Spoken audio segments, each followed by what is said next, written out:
L'université Paris 8, accusée de faire l'apologie du terrorisme. Le campus a accueilli une conférence pro-palestinienne qui a notamment salué les pogroms du 7 octobre. Alors pour comprendre exactement de quoi il s'agit, voici un enregistrement de cette conférence qui s'est tenue la semaine dernière, à l'intérieur de la faculté. Condamnez-vous le 7 octobre ?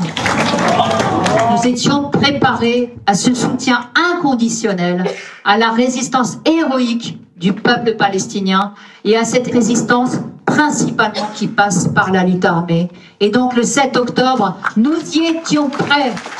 Voilà, condamnez-vous le 7 octobre. Non, peut-on entendre notamment dans cette courte vidéo diffusée sur les réseaux sociaux, conférence organisée par des associations étudiantes d'extrême gauche, Laura Legault. Oui, parmi les organisateurs, on retrouve la Fédération syndicale étudiante, un syndicat d'extrême gauche, ou encore le Point Levé, un collectif de militants du parti Révolution Permanente.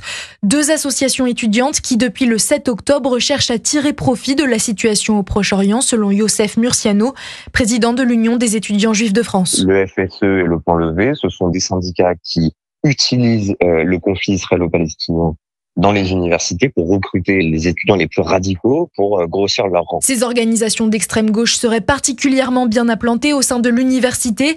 Dès l'entrée, un stand avec un drapeau palestinien accueille les étudiants et les employés.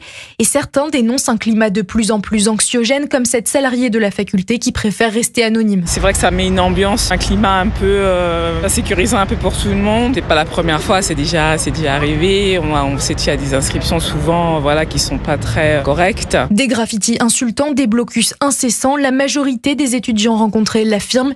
Ils ne supportent plus ces organisations d'extrême gauche. 2 enquêtes ont été ouvertes, l'une judiciaire, l'autre administrative. Le ministre de l'Enseignement supérieur l'assure, il y aura des sanctions.